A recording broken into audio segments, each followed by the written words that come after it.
France में भारत के UPI के उपयोग को लेकर भी समझौता हो गया है। तो सर, डिजिटल इंडिया की बात की जा रही है और हमारे यहाँ जो है वो पॉलिटिशियंस आपस में लड़ने से ही फुर्सत नहीं है और ना ही हमारी इकोनॉमी संभल रही है। यहाँ फ्रांस में जो है अब यूपीआई प्लेटफॉर्म जो कि इंडिया का है वो अपने मुल्क में इम्प्लीमेंट कर रहे हैं, यानी कि यूरोप में अब इंडिया की यूपीआई को। जर्मनी के मिनिस्टर हैं, ये रोड पर सब्जी बेच रहे हैं। सब्जी देखे रेडी पे भी नहीं है, रोड सड़क के ऊपर है, और ये QR स्कैनर के जरिए स्कैन करेंगे अभी और अपनी मिर्चें लेके जाएंगे। चेक करिएगा आप, ये देखें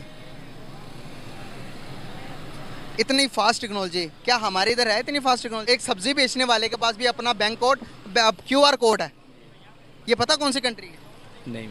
आप बता सकते हैं कौन सी कंट्री? बेल्जियम। नहीं, ये इंडिया है।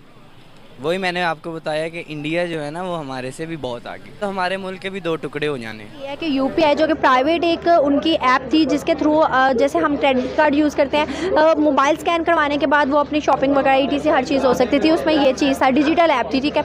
अब उसको सबसे पहले नरेंद्र मोदी का सोच थी कि रशिया उनकी ऐप को लेगा, लेकिन सबसे पहले उसमें फ्रांस आ गया, फ्रांस ने उसको ले लिया, लीगल करवा लिया अपने मुल्क में, एज़ कम्पेयर टू फिर हम रशिया की तरफ आते हैं, रशिया ने फिर लीगल करवा लिया। डे बाई डे जो है हर कोई उस टेक्नोलॉजीज़ की तरफ आ रहा है, हर कोई जो है वो अपने मतलब चीज़ों को इंडिया की तरफ देख के कर रहा है। तो आपके समझते हैं कि इंडिया के बहुत बड़ी है कि अगर एक यूपीआई प्लेटफॉर्म जो है उसने इतना ज़्यादा अपने आप को स्ट्रॉन्ग कर लिया है कि वो जो है वो होल ऑफ द वर्ल्ड अब वर्किंग करेगा, 2 कंट्रीज में चला गया, आगे और भी कंट्रीज में जाएगा। ये बहुत बड़ी अचीवमेंट है और ये अचीवमेंट सिर्फ मेहनत से ही आती है।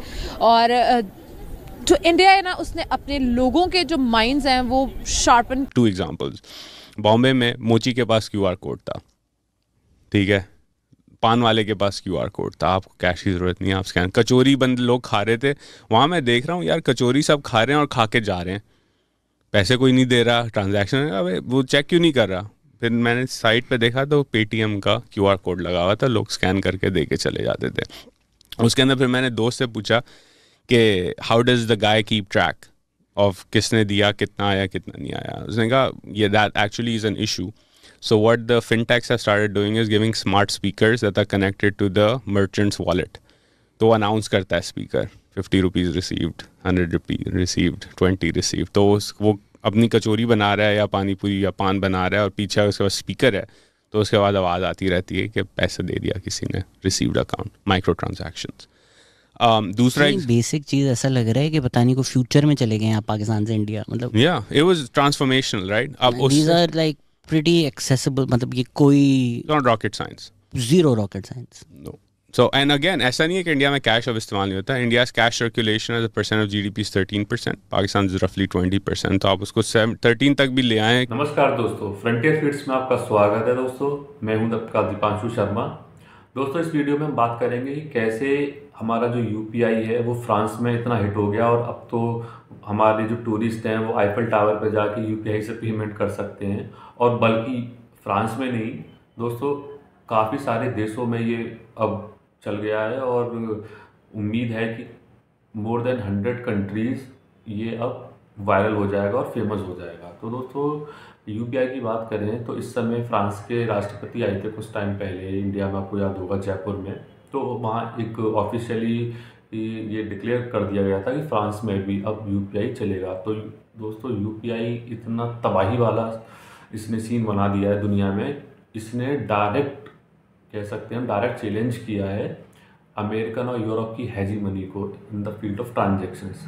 क्यों मैं ऐसा बोल रहा हूँ दोस्तों, क्योंकि जो हमारा UPI है जो आप लोग भी यूज़ करते हैं थ्रू पेटीएम, फ़ोनपे, गूगल पे, लाइक दिस, तो जो ये UPI होता है दोस्तों, इसमें क्या होता है कि कोई ट्रांजैक्शन मनी नहीं लगती है। जैसे कि मैं आपको बताता हूँ कि जैसे हमारे पूरे वर्ल्ड में जो ट्रेड होता है वो स्विफ्ट सिस्टम के थ्रू होता है, SWIFT, जो कि फैसिलिटेट करता है एक तरीके से transfer of money across the national borders.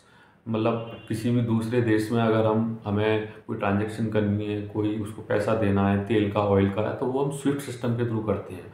और इस ट्रांजैक्शन में दोस्तों क्या होता है कि एक कमीशन कटता है डॉलर में, क्योंकि हमारा ये सारा जो होता है ट्रांजेक्शन वो डॉलर में होता है स्विफ्ट सिस्टम के थ्रू।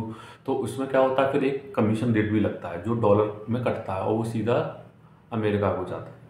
तो उसको सीधी सीधी टक्कर देने के लिए दोस्तों यूपीआई आ चुका है। और इस मैं आपको कुछ आंकड़े बताता हूँ यूपीआई के बारे में दोस्तों।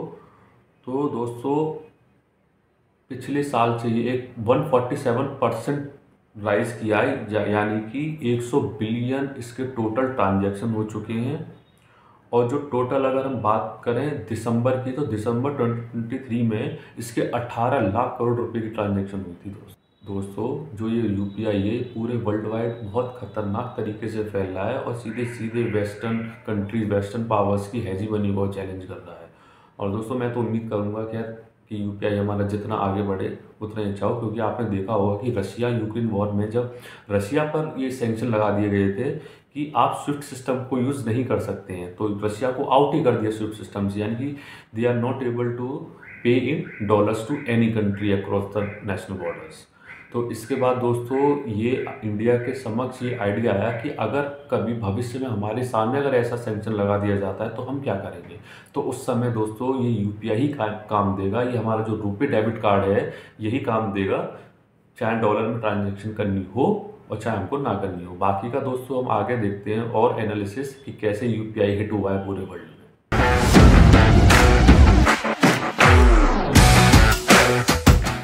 एक प्रोडक्ट उनकी गुजरी यूपीआई, उसको कहते हैं United payment interface. I was shocked. अगले दिन मैंने मोदी जी की स्पीच उसके बारे में जब सुनी, वो किस तरीके से उन्होंने सिंगापुर के साथ उसको अटैच किया है। उसका जो दायराकार है Bhutan, Nepal, Malaysia, Singapore, UAE, France, Oman and European union. ये एक पेमेंट का एक ऐप है या एक जिसके साथ कोड के साथ आप पेमेंट भेज सकते हैं। इस वक्त 6.5 लाख भारतीय जो है वो सिंगापुर में है और वो जो पैसे भेजते हैं अब सिर्फ फोन नंबर पे पैसे भेज पाएंगे। और बार बार डिजिटल इंडिया की बात की। और दूसरा, जब मैंने अगले दिन मुझे ये भी पता चला है कि यूट्यूब के नए जो सीईओ हैं नील मोहन साहब, वो भी भारत, बल्कि बड़ा इंटरेस्टिंग इलेक्ट्रिकल इंजीनियर है, लेकिन वो उन्होंने अपनी स्किल जो है वो अब वहां पे वो डिजिटल इंडिया की बात हो रही है, इस साइड पे जिहाद की बात हो रही है। फिर ये मुझे अक्सर कई लोग कहते हैं यार कि तुम पाकिस्तान बैशिंग, ये पाकिस्तानी बैशिंग नहीं है, ये ख्वाहिश का इजहार करना, ये सोचना कि यार मेरे मादरे मिल्लत के अंदर, मेरे मुल्क के अंदर भी कोई ऐसा इंसान हो जो कहे आए डिजिटल पाकिस्तान की बात की जाए। जो अगर चेन्नई बन सकता है, अगर सिलिकॉन वैली बन सकती है, तो लाहौर में डिजिटल सिटी नहीं बन सकता। क्या वाकई आपको जिहाद चाहिए? आपकी डेस्टिनेशन यही है? अपने बच्चों को ऑक्सफोर्ड अमेरिका पढ़ाने वाले क्यों नहीं आपको बताते कि आए डिजिटल पाकिस्तान बनाए? वो क्यों नहीं चाहते कि आप अपने पांव पे खड़े हो जाएं? इस वक्त भारत जो है वो दुनिया के सारे स्टार्टअप्स में से तीसरे नंबर पर है। आपको क्या प्रॉब्लम है? आप अंधे हैं आंखों से? आप कानों से बहरे हैं? ये डाउन सिंड्रोम है? आप क्या बात है? क्या वजह है कि आप जैसे डीएनए के लोग आज यूट्यूब के भी वो सीईओ वही है, ट्विटर वो भी चला रहे हैं, वो गूगल वही चला रहे हैं, माइक्रोसॉफ्ट वही चला रहे हैं। आप क्या बात है? आपको क्या मिशू, आप अपना इलाज क्यों नहीं करा लेते?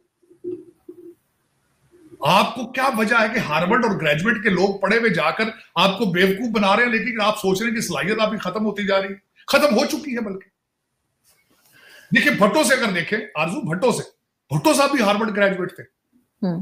किस खूबसूरती के साथ बेवकूफ उन्होंने बनाया। एक अमीर तरीन आदमी गरीब लोगों की बात कर रहा है। जिस तरह यहां पे कैनेडी साहब थे, जॉन एफ कैनेडी, उसका बाप। आशा करता हूं कि ये वीडियो आपको काफी पसंद आया होगा। Please like, share and subscribe. जय हिंद दोस्तों।